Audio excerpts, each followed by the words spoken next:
Existe um lugar no mundo onde tudo parece maior do que deveria ser. O céu é mais alto, o silêncio é mais profundo, e o sol bate de um jeito que você sente antes mesmo de entender onde está. Esse lugar tem um nome: Savana Africana. A savana se estende por mais de 13 milhões de quilômetros quadrados do continente africano. Ela atravessa dezenas de países, do Senegal no oeste até a Somália no leste, do Sudão no norte até a África do Sul no extremo sul. É terra aberta, onde o olho alcança o horizonte, sem encontrar obstáculo. Árvores espalhadas, como pontos de referência num mar de capim. Mas a savana não é deserto, não é floresta. É um equilíbrio raro entre esses dois mundos. Árvores existem, mas não fecham o céu. A grama domina, mas divide espaço com o solo exposto. E existe um elemento que define tudo: a água. Ela aparece e desaparece. E esse simples ciclo controla absolutamente tudo que vive ali. O ritmo da savana não segue verão e inverno. Aqui, as estações têm outros nomes: seca e chuva. E a diferença entre elas é brutal. Quando a chuva chega, a savana se transforma. O capim, que estava seco e sem vida, fica verde, alto, vivo. Os rios, que eram apenas fios de lama, se tornam verdadeiros caminhos de água. Flores surgem onde antes havia poeira. Insetos aparecem em números quase impossíveis. E com eles, os pássaros. E com os pássaros, o movimento. A savana respira. E pela primeira vez, em meses, transborda de vida. Esse é o período de fartura. As presas se reproduzem, os filhotes nascem, e as fêmeas criam suas crias com mais segurança. É o recomeço, mas a chuva sempre vai embora, e quando vai, a savana revela sua outra face, uma face mais dura, mais silenciosa, mais real.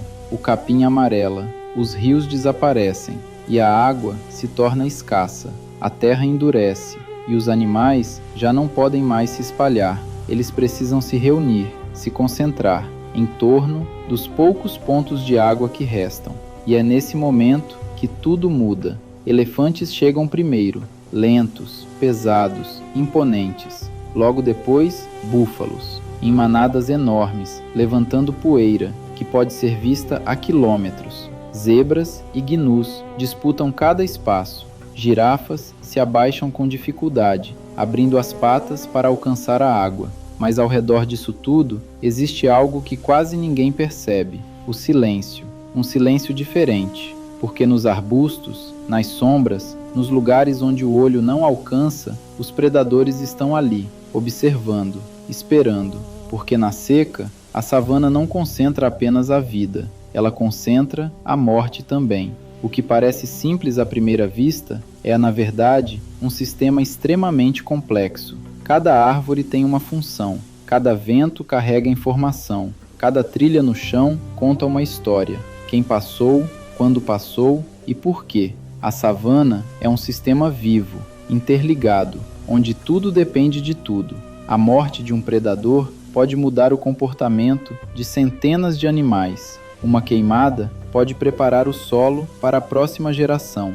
Um elefante, derrubando uma árvore, pode estar criando espaço para o capim crescer. E esse capim vai alimentar zebras. E essas zebras vão alimentar leões. Tudo está conectado, tudo está em movimento. Tudo segue um ciclo que não precisa de explicação, apenas acontece. E agora você está começando a entender esse mundo. Mas isso é só o começo. Se você quer continuar explorando esse lugar e entender tudo o que realmente acontece na savana, se inscreve agora no Rugido da Planície e ativa o sininho, porque o que vem a seguir é ainda mais intenso. A vida na savana. A savana africana abriga uma das maiores concentrações de vida selvagem do planeta. Não é exagero, é fato. E para entender por que os leões conseguem dominar esse ambiente, primeiro você precisa conhecer o mundo ao redor deles. Comece pelos elefantes. O elefante africano é o maior animal terrestre do mundo. Um macho adulto pode pesar mais de 6 toneladas.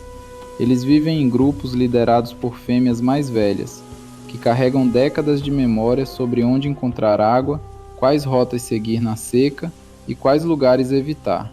Sem essa memória, o grupo morre, é simples assim. Os elefantes também moldam a paisagem, derrubam árvores, abrem clareiras e cavam na terra seca em busca de água subterrânea. Ao fazer isso, criam condições para que outros animais sobrevivam. Eles não são apenas habitantes da savana, são parte da estrutura dela. Depois vêm os búfalos, manadas que podem ter centenas de animais, pesados, resistentes e extremamente perigosos quando ameaçados. O búfalo africano é um dos animais mais temidos da savana, não pela velocidade, mas pela imprevisibilidade. Ele não foge sempre, às vezes ele vira e enfrenta. E um búfalo adulto que decide enfrentar é um problema sério até para um leão. As zebras e os gnus formam as grandes migrações que definem partes da savana, especialmente no Serengeti, na Tanzânia. Milhões de animais se movem juntos, seguindo a chuva e o capim novo. É um dos maiores espetáculos naturais do mundo. E ao longo de toda essa rota, os predadores aguardam. As girafas vivem acima de todo esse movimento, literalmente. Com até 6 metros de altura, elas enxergam o que nenhum outro animal no chão consegue ver. São os sentinelas involuntários da savana. Quando uma girafa para e olha fixo para um ponto, todos os outros animais ao redor percebem que algo está errado. Agora os predadores. O guepardo é o mais veloz de todos. Chega a 100 km por hora em poucos segundos. Mas essa velocidade tem um custo. Ele superaquece rápido. Se não capturar a presa em 30 segundos, precisa desistir e descansar por até meia hora antes de tentar novamente. É um caçador solitário, elegante e extremamente vulnerável. Perde comida para hienas e leões com frequência. O leopardo opera de outra forma. É noturno, discreto e incrivelmente forte para seu tamanho. Sobe em árvores com carcaças que pesam mais do que ele, justamente para esconder a comida dos competidores. Onde os leões dominam, o leopardo desaparece das áreas abertas e se torna quase invisível. A adaptação é sua arma. E as hienas, muito mal compreendidas. A hiena malhada é uma caçadora eficiente, não apenas uma necrófaga, como a reputação sugere. Vive em clãs que podem ter dezenas de indivíduos, com hierarquia dominada pelas fêmeas. É inteligente, persistente e capaz de disputar comida com leões. Em grupos grandes, às vezes consegue roubar uma carcaça de um leão solitário. É uma das relações mais complexas da savana. Toda essa diversidade cria uma cadeia alimentar que funciona como um relógio. Cada espécie tem seu papel. As presas controlam a vegetação. Os predadores controlam as presas. Os necrófagos limpam o que sobra. E o ciclo recomeça. Quando um elo falha, tudo sente. Se os elefantes desaparecem de uma área, a vegetação muda. Se as presas diminuem, os predadores enfraquecem. Se os predadores somem, as presas se multiplicam além do que o ambiente suporta, e o capim acaba. A savana não tolera desequilíbrio por muito tempo. Ela se corrige, sempre. E no centro de tudo isso, existe um animal que ocupa uma posição que nenhum outro conquistou da mesma forma. Um animal que não é o mais rápido, não tem a mandíbula mais forte e não é o maior, mas é o que domina. Na próxima parte você vai entender por quê. Os leões e o domínio. Você já conhece o ambiente, já conhece os animais. Agora é hora de entender por que, dentro de tudo isso, o leão ocupa o topo. O leão não é o animal mais rápido da savana. O guepardo é muito mais veloz. Não possui a mandíbula mais forte. A hiena tritura osso com mais facilidade. E não é o maior. O elefante faz o leão parecer pequeno. E ainda assim, quando um leão entra numa área, tudo muda. Por quê? Porque o leão possui algo que nenhum outro predador da savana desenvolveu da mesma forma. Ele é social. O leão é o único felino verdadeiramente social do mundo. Enquanto tigres caçam sozinhos e leopardos são solitários por natureza, o leão construiu algo raro entre predadores, uma sociedade. Um orgulho de leões não é apenas um grupo de animais que tolera a presença uns dos outros. É uma estrutura com funções, hierarquia, comunicação e laços que moldam cada decisão do grupo. As fêmeas são a base de tudo. Elas caçam com mais frequência, criam os filhotes e conhecem cada metro do território. Mães, filhas e irmãs vivem juntas por toda a vida. Quando caçam em grupo, a taxa de sucesso aumenta significativamente. Algumas flanqueiam, outras pressionam de frente e outras cortam a rota de fuga. É coordenação, é estratégia. E tudo acontece sem uma palavra sequer. Os machos protegem. Eles patrulham as fronteiras do território, respondem a ameaças de outras coalizões e protegem os filhotes de rivais que tentam invadir. Um orgulho sem machos protetores fortes é vulnerável, e a savana não perdoa vulnerabilidade por muito tempo. O território é tudo para um leão. Não é apenas chão, é onde a família dorme, onde a comida vive e onde os filhotes nascem. Perder território não é perder uma abstração, é perder tudo. Por isso, os leões defendem com tanta intensidade. Rugidos que alcançam 8 quilômetros de distância, marcações de cheiro em cada árvore, cada pedra, cada margem de rio. E quando isso não é suficiente, batalhas que podem durar minutos, mas deixam marcas para a vida toda. Mas existe uma parte da história dos leões que a maioria das pessoas nunca viu. Uma parte que acontece antes do domínio, antes das batalhas, antes dos rugidos noturnos que fazem o chão vibrar. Essa história acontece no começo, quando um leão ainda não é nada, quando é apenas um filhote tentando sobreviver num mundo que não foi feito para ser gentil com a fragilidade. E é exatamente aí que a história mais importante começa. O começo de tudo. Um filhote de leão nasce pesando menos de 2 quilos. Seus olhos ainda estão fechados e suas patas não têm força para sustentar seu pequeno corpo. Ele é completamente dependente e vulnerável. É difícil imaginar que esse ser frágil um dia rugirá com uma força capaz de fazer o chão vibrar. A mãe escolhe um lugar isolado para dar à luz, longe das outras fêmeas do orgulho. Escondida em vegetação densa, entre pedras, ela busca o espaço mais invisível que consegue encontrar, porque o mundo lá fora não espera, e os perigos não fazem exceção para os recém-nascidos. Os primeiros meses de vida de um filhote de leão são os mais perigosos de toda a sua existência. A mortalidade é brutal. Estudos em diversas regiões mostram que entre 40% e 80% dos filhotes não sobrevivem ao primeiro ano. As causas são variadas: predação por hienas e leopardos, abandono pela mãe que não consegue se alimentar o suficiente e, uma das mais dolorosas de entender, a chegada de novos machos. Quando uma coalizão de machos toma o controle de um orgulho, os filhotes dos machos anteriores correm grande risco. Esse comportamento, já documentado e estudado, é difícil de assistir. Os novos machos eliminam os filhotes para que as fêmeas voltem ao cio mais rapidamente e para que a próxima geração carregue seus genes, não os dos rivais que derrotaram. A natureza não tem julgamento sobre isso, ela apenas produz resultados. As fêmeas que perdem seus filhotes passam por um período que os pesquisadores descrevem com cuidado. Elas buscam, permanecem próximas dos locais onde os filhotes estavam e demonstram comportamentos que se assemelham ao luto. E então, o ciclo biológico retoma. Elas voltam ao cio, aceitam os novos machos e recomeçam, porque a savana não para permitir o luto prolongado. Os filhotes que sobrevivem aos primeiros meses começam a acompanhar o orgulho por volta dos 3 meses de idade.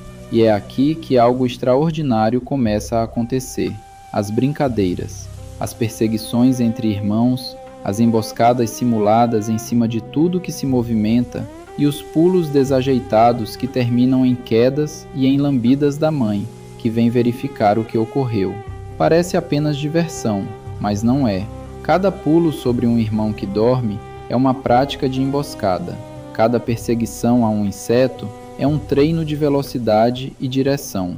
Cada mordida no rabo de outro filhote é uma lição de força e controle. A brincadeira é o trabalho do filhote, e a savana é a sala de aula mais exigente do mundo.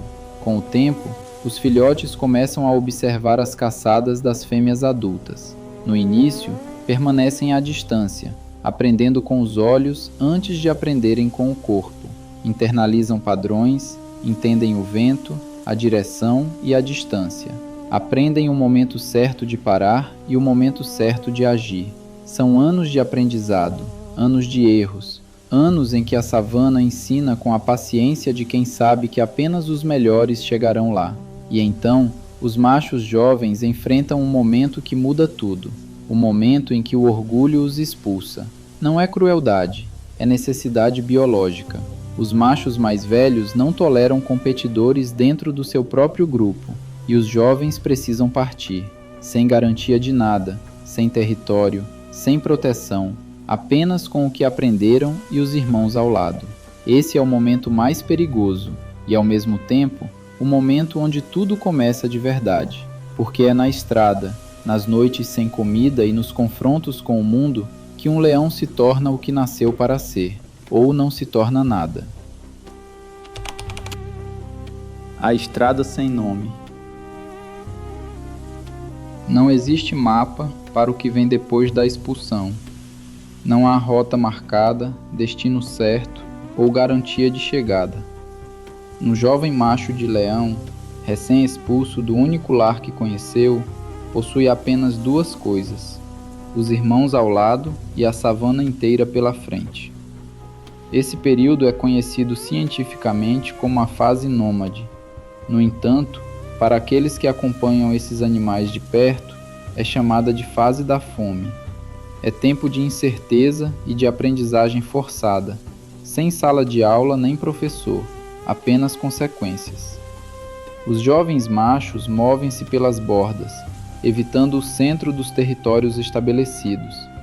Eles aprendem a ler o ambiente de maneiras que os filhotes protegidos pelo orgulho nunca tiveram que aprender.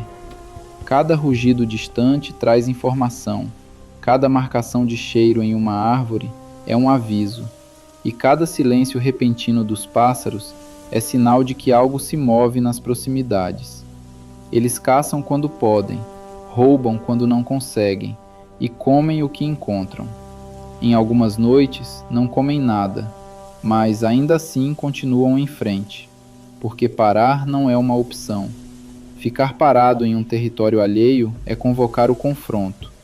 Um jovem macho sem experiência e sem aliados estabelecidos não vence os confrontos contra machos adultos em seu próprio território. Ele foge, recua e segue em frente. Durante essa fase, a coalizão se forja de verdade. Irmãos que cresceram juntos no orgulho agora dependem uns dos outros de uma forma que a vida protegida nunca exigiu. Quando a comida aparece, dividem. Quando o perigo surge, enfrentam juntos. Quando um é ameaçado, os outros respondem. Não por escolha consciente, mas por uma necessidade acumulada que se torna instinto. É aqui que se forma um laço que pesquisadores observam em grandes coalizões, algo que vai além da biologia. Funciona como confiança, como dependência mútua tão profunda que separá-los seria, em muitos aspectos, enfraquecê-los. Os Mapogo, os Majinguilani, os Birmingham Males, os Avoca, os Selate. Cada coalizão que você já conheceu neste canal percorreu essa mesma estrada sem nome, faminta, incerta, perigosa. E foi nessa estrada que cada um deles aprendeu o que precisaria para os desafios futuros. Com o tempo, os jovens machos amadurecem. As jubas, antes apenas penugem escura, tornam-se densas e imponentes. O corpo, que parecia desproporcional, desenvolve a musculatura que só os anos e as batalhas podem construir. A voz, antes um grunhido hesitante, transforma-se em um rugido verdadeiro, um som que outros animais reconhecem, que levanta a atenção das presas e faz machos estabelecidos recalcular suas certezas. Nesse momento, os jovens machos param de fugir das fronteiras alheias. Eles começam a testar, primeiro com cautela, uma incursão aqui, uma marcação de cheiro ali, um rugido respondido à distância para medir a reação. É a linguagem territorial sendo usada não para afirmar domínio, mas para formular perguntas. As respostas chegam em rugidos, confrontos e recuos, que revelam mais do que qualquer batalha direta. Quando a resposta é fraqueza, quando o macho estabelecido hesita um segundo a mais do que deveria, os jovens machos avançam. Não todos de uma vez, nem em um ataque frontal imediato, mas com a paciência de quem aprendeu na estrada que o timing é tudo. O território que um dia parecia impossível começa a parecer alcançável. O horizonte que parecia fechado começa a se abrir. E então, num momento que os guias que acompanham essas histórias descrevem como inevitável em retrospecto, a coalizão de jovens machos que começou sem nada encontra sua oportunidade e toma possesso. O que fica? Todo o reinado termina. Na savana africana, isso não é uma tragédia, é a ordem natural. É o funcionamento de um sistema que existe há milhões de anos, que aprendeu, muito antes de qualquer civilização humana, que nada pode durar para sempre sem que o novo tome o lugar do velho. Os sinais chegam devagar, tão devagar que às vezes os próprios leões parecem não perceber no início. Um passo que antes era firme, agora fica levemente diferente. Um confronto que antes terminaria em segundos, agora exige mais esforço. Um rival que antes recuaria imediatamente, hesita um segundo a mais antes de ir embora. A savana percebe antes dos leões. Os outros animais são os primeiros a sentir. Hienas, que antes evitavam a área com pânico, começam a se aproximar com mais frequência. Coalizões jovens nas bordas do território se tornam mais ousadas nas incursões. As presas, que ajustaram seus padrões de movimento em resposta a essa força, começam gradualmente a se reajustar. É uma mudança silenciosa, invisível para quem não sabe o que procurar, mas absolutamente real. E então chega o momento, o confronto que muda tudo. Às vezes, é uma batalha direta com uma coalizão mais jovem e numerosa. Outras vezes, é uma série de pequenos confrontos que consomem o que resta da força e da coesão. Às vezes, é simplesmente o tempo, fazendo seu trabalho com a paciência que só o tempo possui. O território que levou anos para conquistar começa a diminuir. Fronteiras que eram defendidas com intensidade total passam a ser protegidas com o que resta. Áreas que eram patrulhadas regularmente passam a ser visitadas com menos frequência. E cada área que deixa de ser patrulhada é uma área que outro irá reivindicar. Os leões que dominaram tornam-se aqueles que resistem, e os que resistem eventualmente se tornam os que recuam. Não porque perderam a vontade, mas porque a savana tem suas próprias leis. Uma dessas leis é que a força física tem limites, que o tempo não negocia, que nenhum leão, por mais formidável que seja, pode parar o que está vindo. Mas aqui está o que a maioria das histórias não conta. O fim de um reinado não é o fim de tudo. Cada coalizão que dominou um território deixou algo para trás que não pode ser conquistado em nenhuma batalha. Deixou genes, filhotes que cresceram sob sua proteção e que agora carregam, em cada célula, a herança de quem os gerou.